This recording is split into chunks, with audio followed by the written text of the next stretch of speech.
Bismillahirrahmanirrahim. Assalamualaikum warahmatullahi wabarakatuh. Alhamdulillahi rabbil alamin. Wassalatu wassalamu ala ashrafil anbiya'i wal mursalin. Wa ala alihi wa ashabihi wa man da'a bida'watihi ila yaumiddin. Rabbi shrah li sadri wa yassir li amri.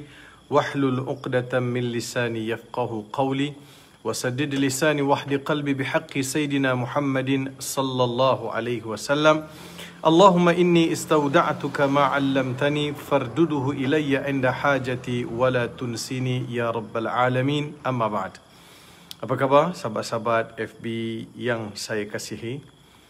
Terima kasih kepada kekanda saya Dato' Jauhar Ali yang menjadi penonton pertama FB pada malam ini. Serta kepada saudara Adnan dan juga sahabat-sahabat sekalian, saya ingin mulakan tazkirah Ihya Ramadan dalam sembang santai kita Nuzul Al-Quran dengan membaca surah Taha. Siapa-siapa yang ada mushaf boleh buka Al-Quran yang ada di tangan ataupun yang ada di handphone ke atau apps Al-Quran. Saya bagi masa pada saudara sekalian untuk membuka surah Taha. Surah Taha.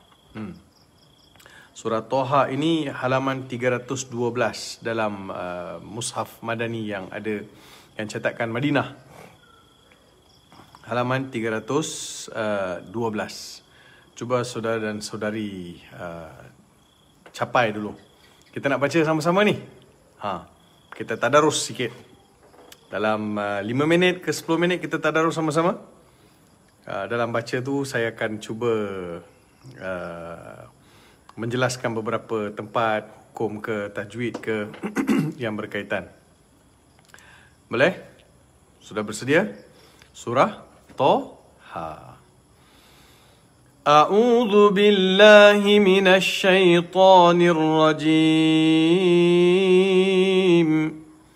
Bismillahirrahmanirrahim.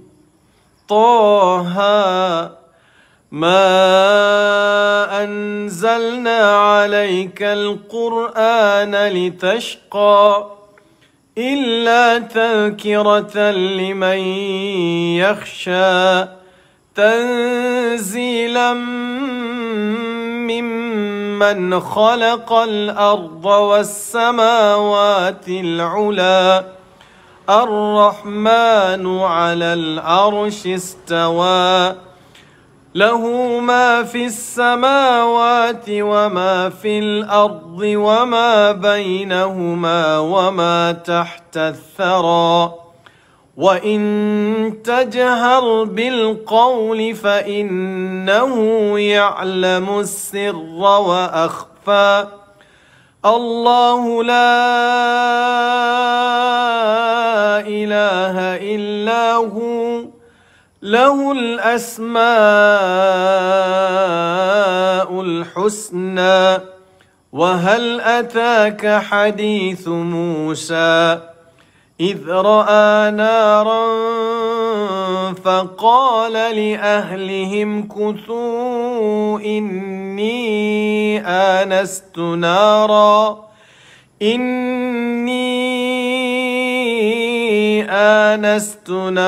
لعلي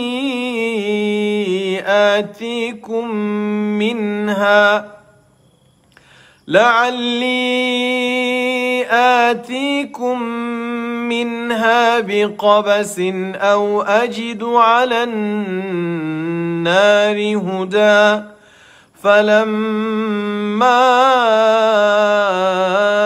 أتاها نودي يا موسى إني أنا ربك فاخلع نعليك إنك بالوادي المقدس طوى وأنا اخترتك فاستمع لما يوحى إنني أنا الله لا إله إلا أنا فاعبدني لا إله إلا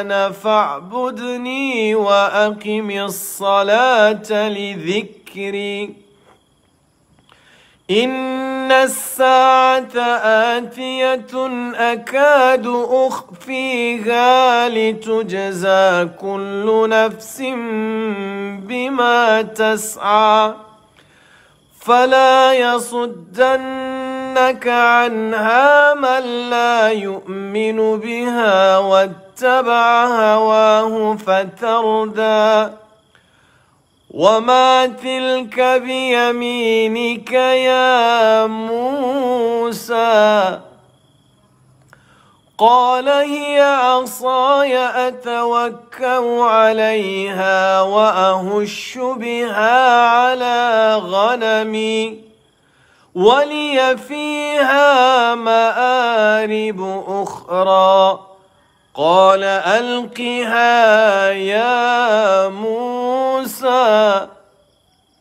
فألقاها فإذا هي حية تسعى قال خذها ولا تخف سنعيدها سيرتها الأولى واضمم يدك إلى جناحك تخرج بيضاء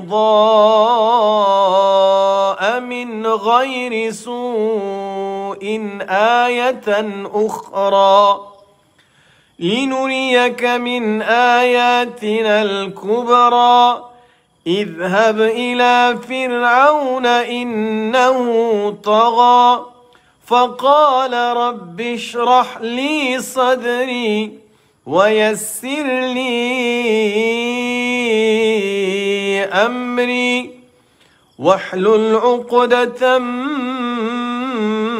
من لساني يفقه قولي واجعل لي وزيرا من أهلي هارون أخي أشدد به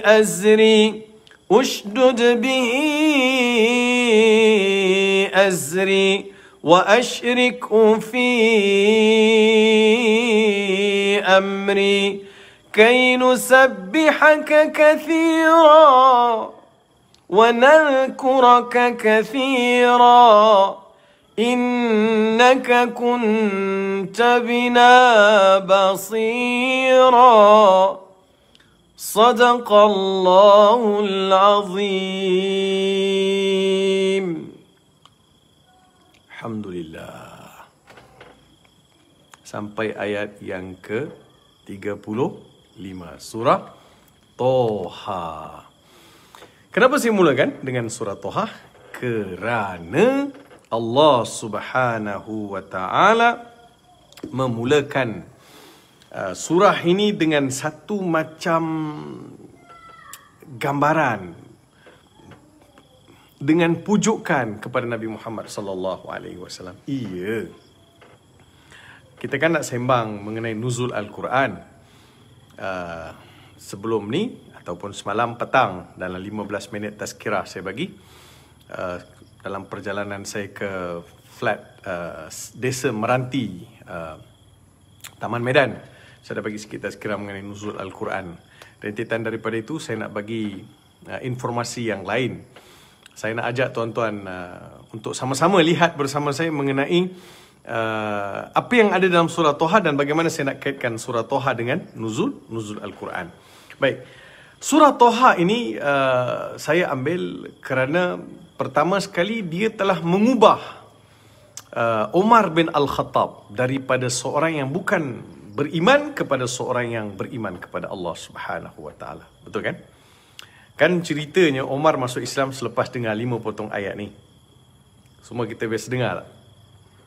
Umar bin Al-Khattab masuk Islam selepas mendengar 5 potong ayat daripada surah Toha yang dibaca oleh adik perempuan dia.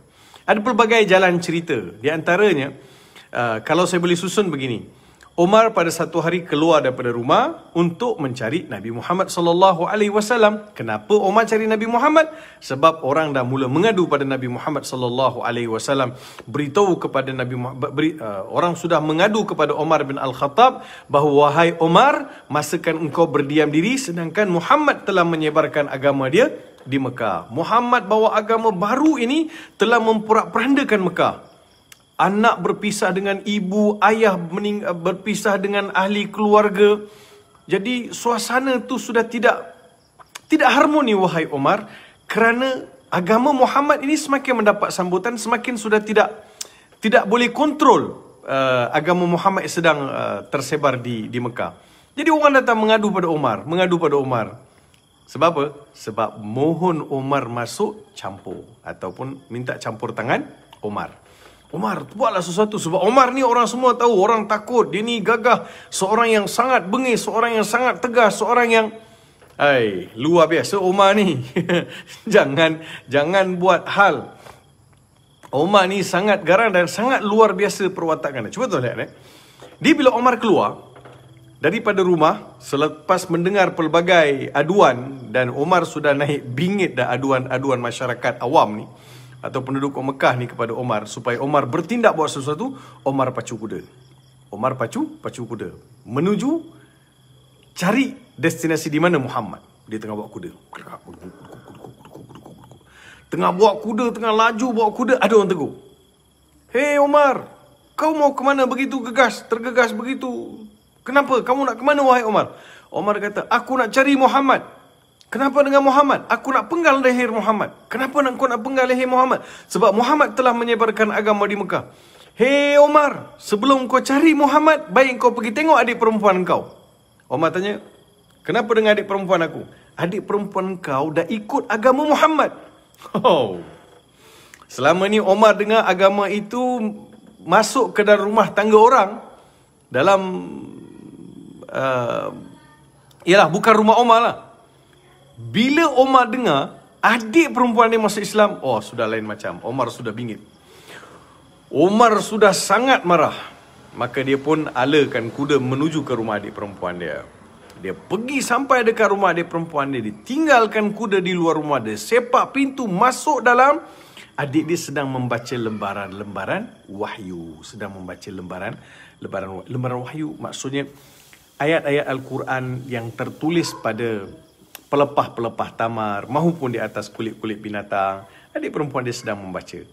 Adik perempuan Umar sedang membaca. Tanpa bersoal, Umar terus lempang adik dia. Dia lempang. Umar lempang, tuan-tuan. Bukan sebarang orang Umar lempang ni. Tak tahulah apa rasa dia. Umar lempang terus adik dia. Rebah. Keluar darah daripada bibir adik dia. Adik dia sedang menangis kesakitan sambil mendakap lembaran wahyu. Sekarang cuba lihat what happened. Apa yang berlaku? Umar tidak bertanya darah yang mengalir di bibir adik dia. Umar tidak simpati kerana adik dia jatuh kerana lempang yang begitu kuat daripada Umar. Tapi Umar bertanya, aku nak tanya kau satu benda. Semasa aku melangkah masuk ke dalam rumah ni, aku dengar kau sedang membaca sesuatu. Apa yang kau baca? Aku membaca Al-Quran. Kalau begitu, boleh tak aku nak tengok Quran yang kau baca? Adik perempuan dipegang, dakap lembaran wahyu. Dia kata, tak boleh. Tidak boleh. Kerana engkau tidak Islam. Aku takkan bagi engkau sentuh. Tuan-tuan, cuba kita fikir secara rasional ataupun secara sejenak kita fikir beginilah. Umar masuk dalam keadaan sangat marah. Sampai-sampai dia lempang adik dia. Sementara dia sempat dengar 5 potong ayat daripada surah Toha. Dan 5 ayat itu telah menyentuh jiwa Umar. Wahyu yang masuk dalam telinga Umar sudah merentun jiwa Umar. Umar yang hati dia tadi keras, Umar yang hati dia tadi terlalu berkarat. Dengan 5 potong ayat tadi, Umar telah dimanjakan, telah dipujuk oleh 5 potong ayat Al-Quran. Ini dinamakan sebagai mukjizat sama'i. Mukjizat yang bila dengar, dia boleh pujuk hati. Dengar Quran, dia boleh merentun jiwa. Allahu Akbar. Luar biasa Quran ni tuan-tuan. Umar yang seganas-ganas itu dapat dipujuk oleh 5 potong ayat. Tuan-tuan ingat Umar faham ke apa yang adik perempuan dia baca pada masa tu? 5 potong ayat tadi. Umar faham ke? Taha ma anzalna alaikal Qur'ana litashqa. Umar tak sempat teliti makna ayat tu. Yang Umar sempat dengar ayat tu masuk dalam telinga, sehingga merentun jiwa Umar. Keluar Umar daripada rumah adik perempuan dia, masuk seperti seekor singa. Keluar jiwa yang sudah terpujuk, hati yang sudah direntun dengan 5 potong ayat Al-Quran. Selepas itu yang Umar cari Muhammad SAW untuk masuk Islam. Sebab itu Quran ini walaupun orang tak faham, dengarlah. Dengar setiap hari. Dengar, bagi telinga ni, Quran masuk dalam telinga ni, masuk dalam hati. Jangan sebab tak faham tinggal, tak boleh. Dengar Quran. Berapa ramai yang tak faham Al-Quran, dengar Quran, mereka masuk Islam. Jangan kalau kita nak compare dengan orang yang faham bahasa Arab masuk Islam, lebih ramai lagi. Tapi yang tak faham, yang tak tahu maksud, tapi dengar Quran, dia rasa ini ada suatu kelainan, masuk dalam telinga, dapat memujuk hati, masuk Islam. Umar bin Al-Khattab. Saya banyak kali dah cerita dah, tapi saya nak share jugalah sempena tazkirah ni. Saya pun begitu juga. Masa saya hidup di kampung Sungai Chor, rumah tak jauh daripada masjid, tak daripada surau. Environment kampung adalah petang-petang orang pasang Quran di masjid. Saya selalu dengar Quran. Bukan pergi duduk di tepi masjid dengan Quran, tak. Saya duduk di rumah saya, tapi alunan Quran tu sampai, dengar. Sehari, 2 hari, 3 hari, 4 hari, sebulan, 2 bulan, 3 bulan, setahun, 2 tahun. Beberapa tempoh dengar wahyu Allah Subhanahu Wa Taala menembusi telinga ini, sehingga menjadikan hati kita ni rasa luar biasa dengan Al-Quran. So, teringin untuk tahu apakah ayat-ayat yang dibacakan itu dan apakah maksud terkandung di sebaliknya. Walaupun kita tak faham maksud, tetapi ayat Al-Quran itu sendiri, bila tembus telinga masuk, dia boleh merentun. Dia boleh memujuk hati kita. Dia boleh jinakkan jiwa kita. Tuan-tuan biasa dengar tak seorang qari di Mesir bernama Khalil Khusairi? Syekh Khalil Khusairi. Beliau ni qari yang Masya Allah, dia bacaan dia tu ada yang murattal, ada yang juga dimasukkan dengan alunan-alunan taranum. Tapi bila kita dengar, dia macam mengasyikkan dan juga menjadi macam-macam wahyu sedang turun. Begitu. Ada kawan-kawan saya di Mesir cerita, kalau ada orang Arab Mesir, 2 kumpulan sedang bergaduh kan, bertelaga. A dengan kumpulan A dengan B bergaduh. Tengah bergaduh, pasang bacaan Al-Quran Khalil Khusairi, semua tak jadi bergaduh. Mukjizat. Sebab itu dia Quran ini bergantung juga kepada orang yang dengar dan juga orang yang baca. Orang yang dengar dan orang yang baca. Kalau yang baca itu memang baca daripada jiwa, dia baca dengan kefahaman, dia baca dengan hati dia, insya-Allah orang yang dengar akan dapat kesan. Tapi kalau baca semata-mata supaya orang kata dia qari, orang kata oh sedaplah baca, oh baguslah baca, mungkin tak jauh manalah. Tuan-tuan, saya tanya simple aja. Berapa ramai di antara kita yang pergi ke Mekah, ke Madinah ataupun masa bulan Ramadan, kan? Berapa ramai yang pergi khatam Quran di Mekah, di Madinah? Ramai juga yang pergi umrah, maksudnya ramai orang Malaysia pergi di hujung-hujung Ramadan, 10 Ramadan nak dapat khatam Quran di Masjidil Haram. Bila Imam Sudaisi ke Imam Shuraim ke Imam Bandar Balilah ke Imam Juhani ke, bila mereka membaca, ataupun Mahir Ma'aqili, bila mereka membaca ayat-ayat tertentu, mereka berhenti, terberhenti, ataupun mereka berhenti menahan sebab tu, kita pun menangis. Kita bukan faham apa dia baca, tapi dengan alunan mereka, dengan datang daripada hati mereka, Allah terkesan. Sebab itu yang baca Al-Quran juga perlu ikhlas, perlu baca daripada sanubari dia, roh dia kan, disertakan masa membaca. Orang yang dengar akan terpujuk hati dia. Dan begitu juga orang yang dengar. Dengar ni ada macam-macam kumpulan manusia yang dengar Al-Quran. Ramai. Kita dengar macam-macam orang ada kan dengar Al-Quran. Ada yang dengar terkesan, ada yang dengar tak ada apa-apa. Tapi ada orang dia dengar, dia kata, sedap lah dia baca Ustaz. Rasa lain lah Ustaz. Tengok. Ada 10 orang yang baca, tapi dalam 10 orang tu ada 2-3 orang dia rasa lain lah Ustaz dia baca Ustaz. Nampak tu?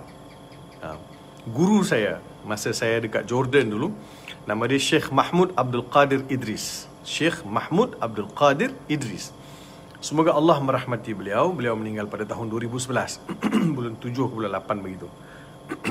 Masa saya buat first degree di Jordan, masa buat ijazah pertama kali saya jumpa Sheikh Mahmud Abdul Qadir Idris. Siapa dia ni?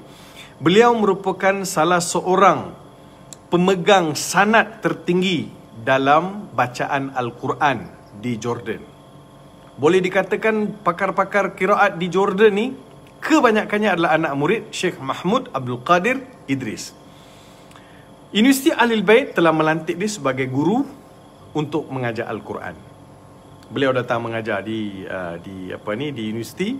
Saya ambil satu subjek. Dalam masa yang sama, pihak Masjid Bilal bin Rabah, masjid di Universiti Ahlul Bait ni, nama masjid tu Masjid Bilal bin Rabah. Jadi sahabat-sahabat yang belajar Ahlul Bait, kalau ada yang sedang menonton FB saya ni, mesti mereka terkenang.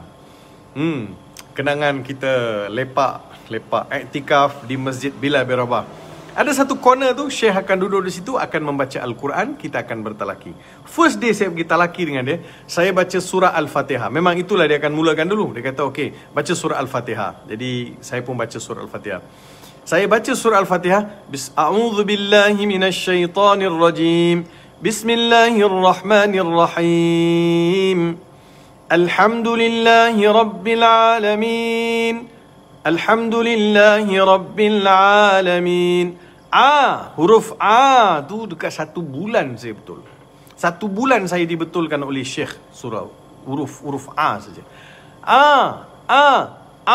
Kita dekat dulu kita mengaji kan. Lagi tekan, lagi sedap bunyi kan. Ta'lamun, ya'lamun, alhamdulillahi rabbil alamin. Tu bila tinggi tu sampai jadi bunyi Arab lah. Dia kata, semuanya ada pun Nabi Adam alaihi salam ini Adam. Dia kata ingatkan Arab ni semua guna sengau. Ini bukan macam tu. Jadi 1 bulan Syekh betulkan saya punya huruf A. 1 bulan. Walaupun dia marah, dia itu, dia ini, kau lidang kau pelat lah, itulah ini. Memang Syekh garang. Tapi saya seronok belajar dengan dia sebab dia ada keikhlasan yang luar biasa, tuan-tuan. Selepas dia mengajar di universiti, dia tak nak, dia tengok budak-budak universiti ni banyak main-main, tak serius. Serius saya cakap ni. Ini dia cerita. Dia kata bila belajar mengajar kat universiti ni, budak-budak universiti tak berapa serius belajar. Dia kata main-main, tak sungguh-sungguh. Jadi dia tak nak mengajar dekat universiti. Dia tak nak mengajar. Dia mengajar dekat masjid. Dia jadi seorang imam dekat Masjid Ibnu Majah di Zarqa. Jadi saya cari dia. Saya cari dia walaupun dia tak mengajar di masjid dia di universiti dan tidak mengajar di masjid universiti. Saya cari dia sampai ke Zarqa, di Masjid Ibnu Majah di Zarqa. Saya cari beliau, jumpa beliau, pujuk beliau supaya diterima saya ni sebagai anak murid dia. Dia tengok atas bawah, dia kata kesian budak ni agaknya diterima. Terima. Mulai hari itulah saya mengaji Al-Quran dengan beliau. Ulang alik daripada Mafraq Ahlul Bait ni ke Zarqa hampir mungkin 70 km. Ulang alik. Iya. Saya pernah kena siram, dia tengah minum air. Ini pengalaman saya mengaji dengan dia. Dia tengah minum air. Guduk. Saya tengah baca, dia minum air. Saya salah baca, dia simbah air yang baki kat saya. Pow. Basah. Pernah juga dia baca, saya salah. Ada sayur kayu sugi, dia baling kat saya. Pow. Kena. Tapi kan tuan-tuan, sikit pun saya tak marah, tuan-tuan. Sikit pun tak marah. Sebab saya fikir, ya Allah, dia ikhlaskan jadi lain, tak marah. Sekarang budak-budak ni kita mengajar, kita tegur sikit, muka marah, kata Ustaz Farid garang lah mengajar. Jadi orang sekarang tak sabar untuk mengaji Al-Quran. Sebab itu setiap kali saya mengajar siapa-siapa saja Al-Quran, saya akan minta saya dikurniakan kesabaran dan orang yang belajar dengan saya juga dikurniakan kesabaran. Mengaji nanti dulu, sabar tu penting. Kadang kita baca dia tak dapat. Baca dia tak dapat. Baca dia tak dapat. Kadang rasa nak give up. Kadang rasa nak give up. Ya apa ni? Tapi kita, ya Allah, kau bayangkan Farid, kalau dulu orang give up dengan kau, macam mana agaknya? Macam mana seorang syekh yang mempunyai sanad yang tinggi, anak-anak murid dia adalah imam-imam besar dekat Jordan, tiba-tiba datang seorang lelaki daripada Malaysia yang berbangsa India, lidahnya tak sefasih orang Arab, tapi diterima untuk mengaji. 4 tahun tuan-tuan.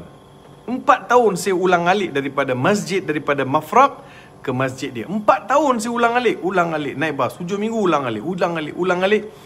Sampailah saya khatam Al-Quran, ambil sanad mengaji Al-Quran dengan beliau. Tuan-tuan, pada hari beliau ijazahkan saya sanad bacaan Al-Quran, satu masjid penuh, Masjid Ibn Majah tu penuh, gambar tu semua ada. Satu masjid penuh. Masa Syekh nak bagi ijazah tu, menitis air mata dia tuan-tuan, menangis. Saya pun turut menitiskan air mata. Sebab Syekh kata apa? Dia kata, aku terkenang sejarah bagaimana di keliling Nabi SAW dulu, adanya Suhaib Ar-Rumi, adanya Bilal Al-Habashi, adanya Salman Al-Farisi yang bukan berbangsa Arab, duduk dengan Nabi membaca Al-Quran. Hari ini kita ada seorang pelajar yang akan khatam Al-Quran ambil sanad daripada aku, yang datang nun jauh daripada Malaysia, yang bukan orang Arab. Dia sabar dengan aku selama 4 tahun sehingga aku mengijazahkan dia sanad bacaan Al-Quran. Menitis air mata saya tuan-tuan pada hari tersebut. Bila saya bawa balik sijil tu, sanad tu dengan sanad tu an. Yalah, kalau ikut teori sanad tu, sebab saya baca daripada Fatihah sampai ke An-Nas, saya baca secara musyafah dengan guru saya.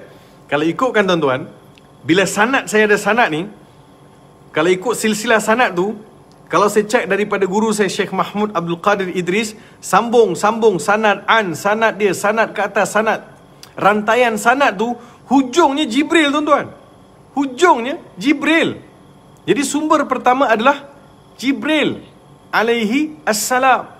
Ialah betul Nabi Muhammad terima daripada Jibril kan? So sampainya kepada Jibril alaihi salam, hujungnya Uthman ibn Affan an Rasulillah sallallahu alaihi wasallam an Jibril alaihi salam. So tuan-tuan, rasa bila dapat sanad tu, bila bawa ke universiti kan, tunjuklah dengan 2-3 orang guru yang rapat dengan saya. So tunjukkan, saya kata alhamdulillah Syekh, saya dah dapat sanad. Dia orang punya happy, dia orang peluk saya, cium dahi saya, dia kata, Syekh Muhammad, hadha ma aghla tamlik anta ya Syekh Muhammad, hadha ma aghla tamlik. Ini adalah satu benda yang sangat-sangat berharga kau miliki Syekh Muhammad. Hadha aghla min ma tamlik ya Syekh Muhammad. Lagi mahal daripada syahadah universiti yang kau dapat, daripada ijazah BA, Master, PhD. Ini sangat berharga. Dia, guru-guru saya mereka semua profesor. Mereka dapat merasakan betapa bernilai dan tingginya sebuah sanad yang saya terima daripada guru saya Syekh Mahmud Abdul Qadir Idris. So, itu success story yang saya lalui. Tapi perik getirnya saya sajalah tahu tuan-tuan. Perik getir, tiap kali nak masuk kelas dekat dengan Syekh ni, dudap. Tapi bila baca dengan dia, Masya Allah. Tapi dia ada masa tuan-tuan. Betul lah, dia sabar. Allah berikan beliau kesabaran untuk mengajar saya. Betul. Sebab itu betul lah bab kata Osman Awang. Saya beberapa kali dah baca dah. Osman Awang kan, sastrawan negara. Beliau ada sebut begini, jika hari ini seorang Perdana Menteri berkuasa, jika hari ini seorang raja menaiki tahta, jika hari ini seorang peguam menang bicara, jika hari ini siapa saja dia, sejarahnya dimulakan oleh guru yang biasa. Sabar dia menulis dan sabar mengajar, menulis dan baca. Betul lah. Hari ini saya dah jadi doktor, saya ada PhD, saya dah jadi penceramah, saya dah ada position saya di universiti dan juga Majlis Agama Selangor dan Pahang. So ini kebanggaan untuk guru-guru saya dulu tuan-tuan. Sebab itu saya yakin bila Allah Subhanahu Wa Taala beri saya hidayah masuk Islam, bila saya masuk Islam, benda yang pertama sekali saya buat, saya cuba belajar membaca Al-Quran. Saya rasa Quran ni ada luar biasanya. Saya belajar membaca Al-Quran. Biarpun masjid, surau tak mau mengajar, saya dapat guru yang umur 8 tahun, budak. Tuan-tuan pernah dengar cerita tu kan? Umur budak 8 tahun. Hujungnya, lepas dia mengajar, saya baru perasan tuan-tuan. Baru tu bila? Baru setahun dua saya perasan. Kenapa Allah Subhanahu Wa Taala tak bagi orang tua dekat masjid, imam ke, ustaz ke, mengajar saya mengaji. Allah Ta'ala bagi saya budak umur 8 tahun mengajar mengaji. Sebab apa? Saya baru nampak hikmah dia. Hikmah ni sesuatu benda yang kita akan nampak kemudian. Walaupun pada hari kejadian kita tak nampak. Jadi saya nampak begini. Allah Subhanahu Wa Taala mengaturkan satu benda yang sangat istimewa. Apa dia? Farid, engkau ni baru masuk Islam. Baru masuk Islam seperti kain putih, bersih. So, engkau nak belajar Quran. Quran ni suatu yang bersih. Kalau engkau nak cepat pandai, aku hantar kepada engkau seorang budak yang bersih. Nampak tak susunan tu? Nampak tak tuan-tuan? Allah hantar seorang budak yang tak ada dosa, 8 tahun lagi. Belum balik, tak ada dosa. 8 tahun untuk mengajar saya Al-Quran. So, bertemulah nur Allah Subhanahu Wa Taala, cahaya Al-Quran, yang pada masa itu hati saya bersih, saya seperti kain putih. Dan kemudian seorang budak yang umur 8 tahun mengajar, dia pun bersih, Quran bersih. So, dia punya complete package tu bersih, tuan. Bersih. 3 bulan tak boleh baca Al-Quran. Ini Allah Subhanahu Wa Taala punya kerja lah. Saya tak ada apa-apa tuan-tuan. Ana lastu illa ma'atani Rabbi. Ini saya pinjam daripada Bilal bin Rabah. Kata-kata tu kan, ana lastu illa ma'atani Rabbi. Aku tak ada apa-apa melainkan apa yang telah diberikan oleh Allah Subhanahu Wa Taala. Kan Rasulullah pernah tanya pada Bilal bin Rabah, wahai Bilal, apa amalan kau Bilal sampai aku dengar bunyi terompang kau dalam syurga? Tak ada apa Rasulullah, tak ada apa. Sehinggalah Nabi SAW pujuk. Bilal beritahu, aku menjaga solat sunat wudu 2 rakaat. Hebat engkau Bilal, kata Nabi SAW. Apa Bilal jawab? Ana lastu illa ma'atani Rabbi. Aku ni tak ada apa-apa wahai Rasulullah, melainkan apa yang telah diberikan oleh Allah Subhanahu Wa Taala. Jadi tuan-tuan, sempena nuzul Al-Quran. Pagi tadi saya melalui Facebook Masjid Bandar Seri Putra telah berkongsi beberapa hikmah peperangan Badar. Tapi saya nak kembali balik kepada Al-Quran. Menghayati Al-Quran Al-Karim dalam bulan Ramadan Al-Mubarak. Saya dah kongsikan sedikit bagaimana saya melalui proses pembelajaran Al-Quran. Sampai sekarang tuan-tuan, sampai sekarang saya memang Allahu Akbar. Dengan Quran ni lain. Saya rasa dengan saya, mudah-mudahan Quran akan temankan saya sepanjang hayat saya. Sama ada masa hidup saya, mati saya, dalam kubur saya besok. Semoga Quran menemani saya tuan-tuan. Semoga Quran yang saya ajar pada anak-anak murid saya memberi syafaat untuk saya tuan-tuan. Jadi saya kalau boleh biarlah Quran ini, saya jadikan Quran sebagai sumber untuk saya mendapat mardatillah. Dan mudah-mudahan Quran bawa saya lebih jauh daripada apa yang dilihat dalam bentuk yalah, manusia lihat macam-macam kan. Saya lihat Quran ni lain macam. Tuan-tuan, ada kawan-kawan saya ni masa dulu pergi Jordan. Saya nak share jugalah. Masa mula-mula saya pergi Jordan, saya tak ada pun nak pergi Jordan ni nak jadi ustaz ke. Tak ada. Saya pergi Jordan puncanya kerana saya nak faham apa saya baca. Saya sebelum masa saya masuk Islam 1990, 1991, 1992, 3, 4. So dalam 5 tahun ni saya belajar di Institut Dakwah Islam yang Perkim Kelantan, Kota Baru Kelantan. Kemudian saya pergi belajar di Mahat Tarbiyah di Batu Lapan, Terong. Kemudian saya berusahalah untuk faham bahasa Arab dan juga untuk menghafaz Al-Quran. Kadang-kadang bila orang tahu kita ni boleh jadi imam, kita ni bolehlah baca sikit, kita dah boleh ada taranum, adalah saya belajar taranum. Jadi saya boleh taranum, jadi mungkin orang seronok kot kita jadi imam. Jadi adalah saya dapat jemputan. Ada beberapa jemputan. Jadi bila saya jadi imam, orang akan kata, baguslah you jadi imam. Wah, baguslah you jadi imam. Baguslah jadi imam. Jadi saya rasa terkilan sebab orang yang jadi makmum tu dia enjoy, saya tak enjoy. Faham tak tuan-tuan? Dia rasa orang yang jadi makmum dia rasa seronok kita jadi imam, tapi kita tak seronok. Yalah, saya boleh jadi imam, tak ada masalah, tetapi saya pun perlu juga rasa the beauty moment atau the beautiful moment dalam solat tu, nak merasakan keasyikan, keseronokan dalam solat. Kenapa saya tak dapat? Kalau orang rasa seronok, rupa-rupanya saya tak dapat tu sebab saya tak faham apa saya baca. Betul lah, saya tak faham apa saya baca sebab Al-Quran bahasa Arab. Saya boleh menghafal tapi saya tak faham apa yang saya hafal. Saya boleh menghafal tapi saya tak faham apa yang saya hafal.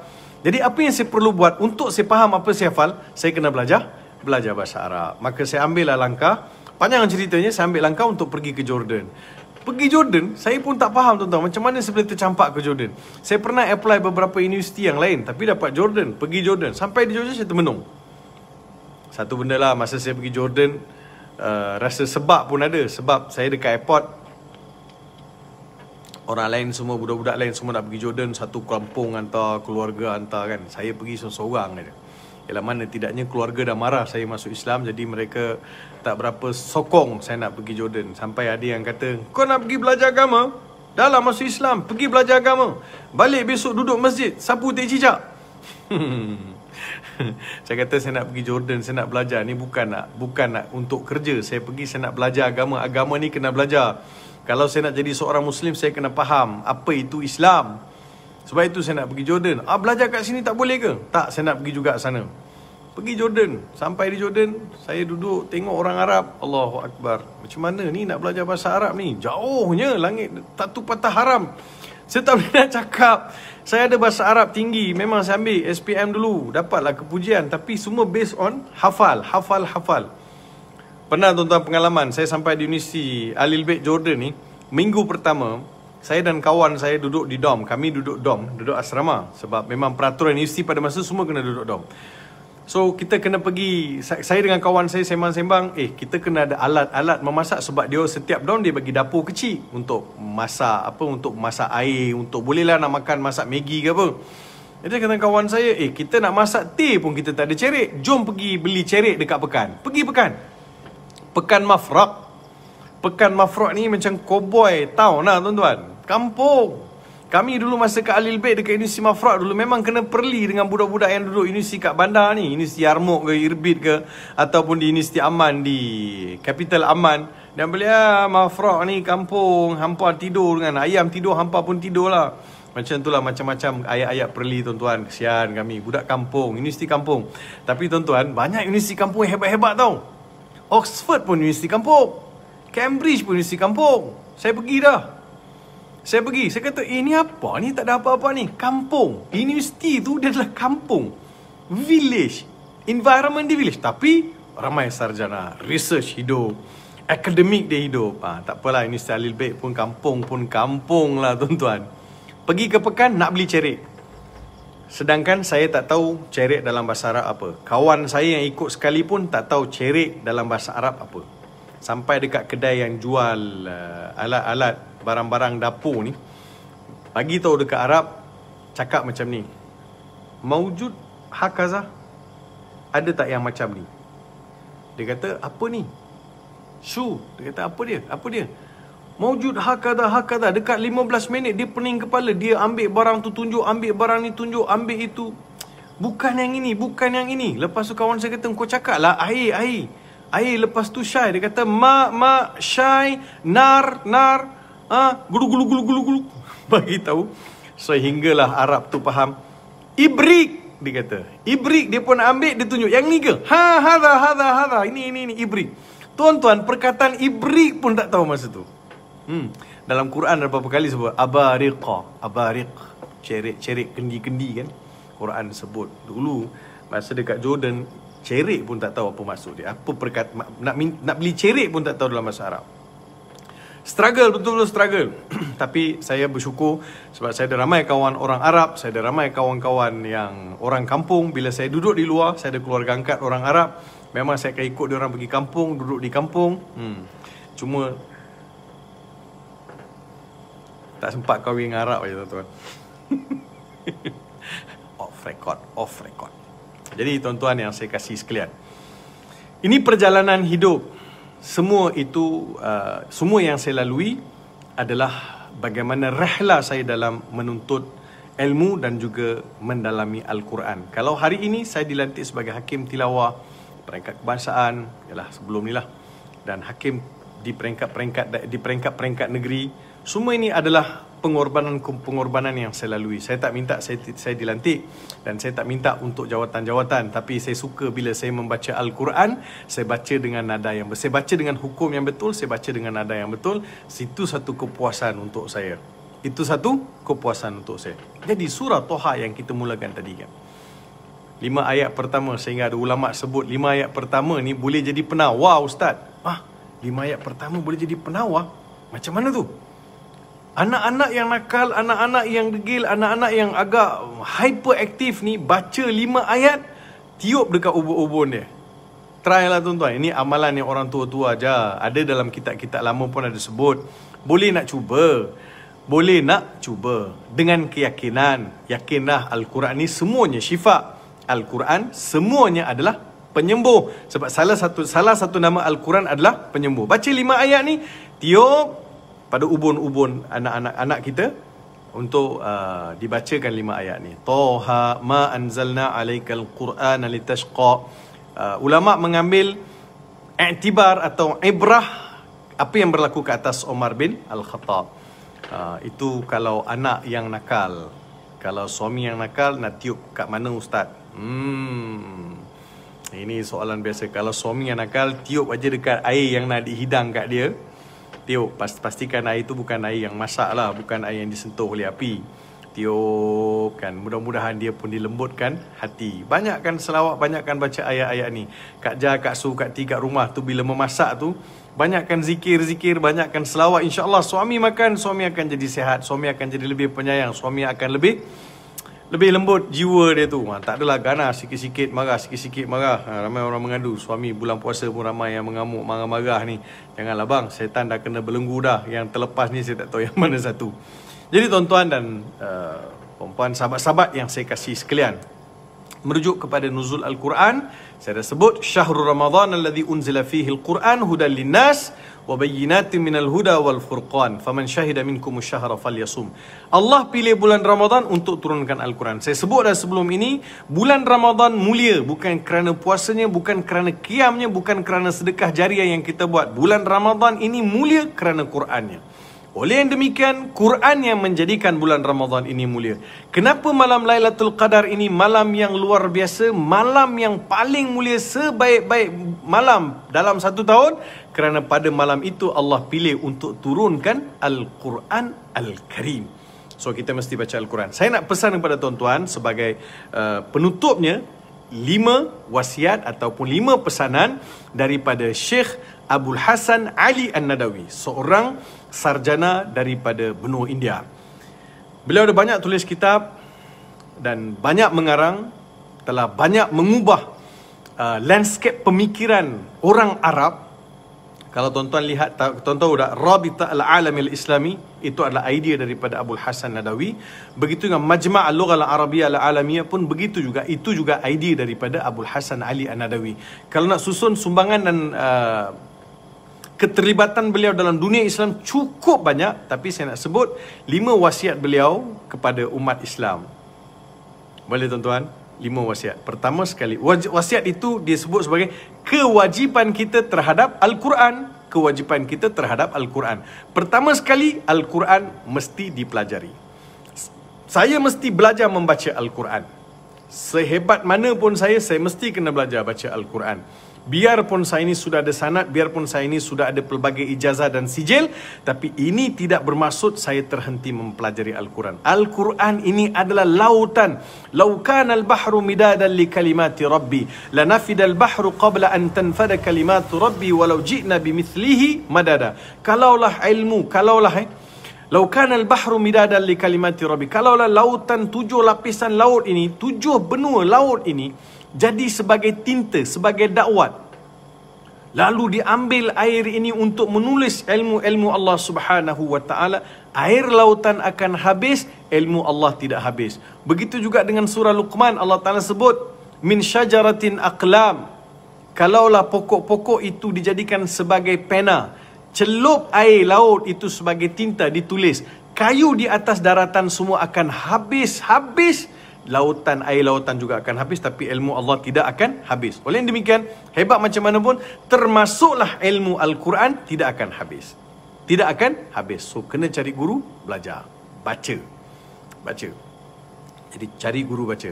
Khairukum man ta'allama al-Qur'ana wa 'allama. Sebaik-baik kamu adalah orang yang belajar dan mengajar Al-Quran. Betul, tuan-tuan. Yang belajar dan mengajar. Kenapa Nabi kata yang belajar ni paling baik dan mengajar ini paling baik? Kenapa tuan-tuan? Sebab nak belajar perlukan kepada ketabahan, kesabaran, kesungguhan. Yang mengajar pun begitu juga. Ingat, senang tuan-tuan nak mengajar satu-satu huruf. Bagaimana Syekh Mahmud Abdul Qadir Idris, dia mengajar saya huruf Ain. 1 bulan. Ulang lagi. Boleh je dia give up. Sudahlah korang ni memang lidah susah nak dibaiki. Kalau orang Kelantan kata tak makan siku. Lebih kurang macam itulah. Ajar-ajar tak masuk. Tak ada kan? Jadi Alhamdulillah. Muhammad Nawawi Al-Hamshari, ini juga anak murid saya. Ini imam di Raja Jordan ni. Dia belajar Jordan dulu. Dan sama-sama belajar first degree masa saya buat PhD. Beliau selalu dapat jemputan untuk jadi imam. Beliau jadi imam di salah satu masjid namanya Masjid Al-Hamshari. Dan Raja ataupun King Abdullah pernah jadi makmum dia untuk beberapa kali. Hebat. Alhamdulillah. Terima kasih. Teruskan, brother. Yang pertamanya, khairukum man ta'allama al-Qur'ana wa 'allama. Kena belajar Al-Quran. Yang keduanya, apa dia? Membaca Al-Quran. Iqra'ul Quran fa innahu ya'tikum yawmal qiyamati syafi'an li ashabi. Baca Quran, setiap hari baca Quran. Umar bin Abdul Aziz pernah sebut, inni akhafu an yamurra alayya yawmun lam aqra' fi kitab Allah. Ataupun Umar bin Abdul Aziz pernah sebut, inni akhafu an akuna minal ladzina ittakhadhu adzal Qur'ana mahjura. Aku khawatir kalau aku tergolong dalam golongan orang yang tinggalkan Al-Quran. Ada juga yang sebut, aku khawatir kalau ada hari yang aku lalui, aku tak baca Quran pada hari tersebut. Sahabat-sahabat sekalian, tolong, saya merayu sangat. Pastikan setiap hari kita baca Al-Quran. Kita tak boleh nak create excuse. Kita tak boleh nak cipta alasan.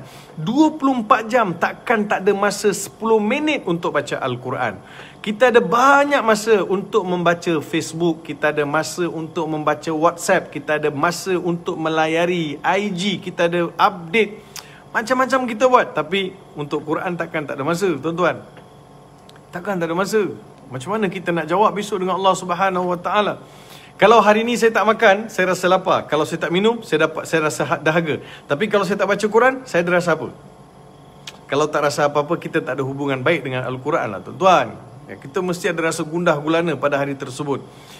Umar bin Abdul Aziz, saya sebut tadi kan, beliau rasa khawatir kalau Quran ditinggalkan. Dalam rutin kehidupan beliau, setiap hari mesti baca 2 juzuk. Itulah yang dipesan oleh Syekh guru kami, Dr. Salah Al-Khalidi. Beliau sebut, kamu mesti melazimi baca Quran 1 hari 2 juzuk. Pernah lah tuan-tuan target 2 juzuk. Ada hari jadi hancur, pada hari jadi lupa, ada hari. Macam mana nak buat? Manusia ni wa kana al-insanu aktsaru syai'in jadala, ataupun ajula. Manusia ni banyak sangat berbantah-bantah, banyak sangat tergopoh gapah ni, tak ada masa. Tapi saya nampak satulah, bila kata tak ada masa, tuan-tuan kena ingat satu benda tu. Bila kita kata tak ada masa, tak sempat, itu maksudnya Allah tak berkati masa kita, tuan-tuan. Hilang keberkatan masa. Tuan-tuan, jangan rasa duit saja perlu ada keberkatan. Umur ada keberkatan. Rezeki yang ada keberkatan. Masa juga perlu ada keberkatan. Baru kita nampak banyak benda boleh buat. Ada orang rasa masa tak cukup 1 hari. Allah tak sempat. Waduh tak sempat. Aduh tak sempat. Semua tak sempat. Sebab hilangnya keberkatan masa dalam kehidupan dia. Kenapa ulama' dulu umur mereka tak panjang, 63, 65, tapi boleh karang kita sampai ratusan jilid? Sebab berkatnya usia mereka. Masa itu berkat. Ya Allah, kau kurniakanlah keberkatan masa kepada kami. Ya Allah, semoga Allah kurniakan masa yang berkat. Jadi macam-macam boleh buat benda baik boleh buat. Macam-macam benda baik boleh buat dalam dalam keberkatan masa. So yang kedua, mesti kita baca Al-Quran setiap hari, pastikan. Yang ketiga, fahami apa yang kita baca. Berusahalah sedaya upaya cuba faham apa yang kita baca. Kita tengok juga dekat rumah kita, ada tak terjemahan Al-Quran, ada tak tafsir Al-Quran. Kita boleh aja beli dekat Dewan Bahasa dan Pustaka terjemahan tafsir Al-Maraghi.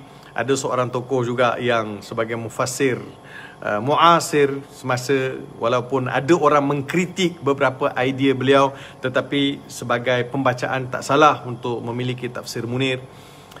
Dan tafsir Wahbah Zuhaili, Syekh Wahbah Zuhaili juga ada sebahagian besar sudah diterjemahkan. Dan kita ada tafsir Abdul Athir juga boleh dijadikan sebagai bahan bacaan. So macam-macam teknik ada tuan-tuan, macam-macam usaha. Dan masjid-masjid kita pun ada juga menganjurkan kelas-kelas pengajian tafsir Al-Quran. Macam Masjid Bandar Seri Putra, saya dah hampir 3 tahun mengajar tafsir surah Al-Baqarah. Tak habis lagi tuan-tuan. Tak habis. Ada yang tanya, Ustaz dekat 3 tahun dah tak habis. Dekat 2 tahun lebih lah. Dekat 3 tahun. Macam Ustaz 3 tahun tak habis surah Al-Baqarah. Saya kata Umar bin Al-Khattab ambil 6 tahun nak faham surah Al-Baqarah. Tunggulah 3 tahun lagi. Slow-slow lah. Slow-slow. Jadi tak apa. Yang penting kita faham. Jadi pastikan kita faham apa kita berusaha untuk faham apa yang kita baca. Yang ketiga, faham yang ketiga tadi itu adalah faham apa yang kita baca. Yang keempat, laksanakan dalam kehidupan kita. Satu perintah Allah Subhanahu Wa Taala dalam Al-Quran. Allah kata buat. Allah kata tinggal. So dia kena ada semangat untuk mematuhi perintah-perintah Allah Subhanahu Wa Taala. Laksanakan apa yang difahami. Yang keenam, sampaikan ajaran Islam kepada sahabat andai, kepada kawan-kawan yang mana kita faham, kita hadir kelas, kita baca, kita faham, kita kongsi, kita berbincang, kemudian kita boleh share dengan kawan-kawan kita. Kalau boleh saya nak tambah malam ni yang keenam, sempena dengan COVID-19 ni, hafal Al-Quran yang keenam. Kewajipan kita terhadap Al-Quran, hafal Al-Quran, hafal surah-surah. Halo, ayah, dah ni malam yang keberapa kita jadi imam, ulang surah yang sama. Tak apalah, tapi inilah peluang kita, ada masa untuk boleh menghafal Al-Quran. Mudah-mudahan kita dapat tambah pula surah-surah yang lain dalam hafalan. Mudah-mudahan Al-Quran jadi syafaat untuk kita berada bersendiri alam barzakh. Kalaulah ibu ayah kita sudah meninggalkan kita, dengan kita baca Al-Quran secara elok, dengan bacaan yang sangat baik, ibu ayah kita akan dipakaikan mahkota indah di alam barzakh, sehingga kubur-kubur mereka bersinar dengan mahkota bintang, dengan delima, dengan diamond yang ada di mahkota tu bersinar cahaya, sehingga kubur mereka sinar tersinar juga, turut mendapat cambahan, turut mendapat cahaya. Ini adalah jiran-jiran kubur ibu ayah kita sama, sehingga orang tahu, wah, itu anak orang tu adalah seorang pembaca Al-Quran.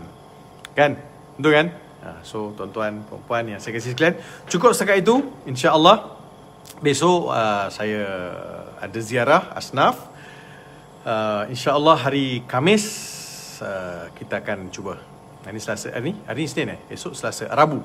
InsyaAllah I will try my best hari Rabu untuk kita buat live macam ni. Terima kasih. Selamat malam. Sempat kalau tahajud, jangan lupa doakan Muhammad Farid Rabi bin Abdullah.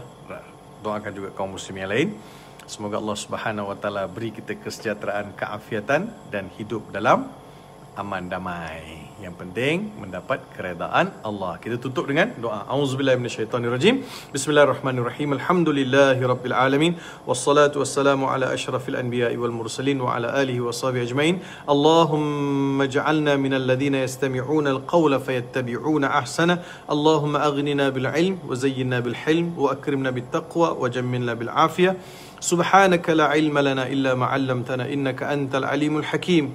Ya Allah, ya Tuhan kami, di hujung tazkirah kami ini, ya Allah, kami menadah kedua tangan kami, ya Allah, dengan sepenuh hati mohon limpah kurnia daripada-Mu, ya Allah. Kau ampunkanlah dosa-dosa kami, ya Allah, dosa kedua ibu bapa kami, ya Allah, dosa sanak saudara kami, ya Allah, jiran tetangga kami, ya Allah, kaum muslimin muslimat, ya Allah, umat Nabi Muhammad sallallahu alaihi wasallam keseluruhan, ya Allah. Kau berilah kami keampunan yang menyeluruh, ya Allah, ya Rahman, ya Rahim. Ya Allah, di bulan Ramadan yang penuh keberkatan ini, kami mohon apalah kiranya Kau temukan kami dengan malam Lailatul Qadar. Ya Allah, ya Tuhan kami, janganlah hendaknya kami keluar daripada bulan Ramadan ini melainkan kami telah mendapat keampunan-Mu ya Allah. Ya Allah ya Tuhan kami, Kau golongkanlah kami dalam golongan orang yang mendapat pembebasan daripada api neraka. Ya Allah, Kau padamlah nama-nama kami ya Allah, nama sanak saudara kami ya Allah, isteri kami ya Allah, anak kami ya Allah, jiran tetangga kami ya Allah, ya Allah, ibu ayah kami ya Allah, kaum muslimin dan muslimat ya Allah, Kau jadikanlah mereka terbebas daripada siksaan api neraka ya Allah. Ya Allah ya Rahman ya Rahim, Kau campakkanlah rasa cinta yang mendalam terhadap kitab suci-Mu ya Allah. Kau berilah kami keberkatan masa boleh membaca Al-Quran, mentadabbur maknanya, menghayati maknanya, melaksanakan perintah-perintah-Mu dalam Al-Quran, serta menghafaz ayat-ayat-Mu ya Allah. Kerana kami yakin dengan hafalan inilah kami akan dapat kedudukan yang terpuji di sisi Engkau ya Allah.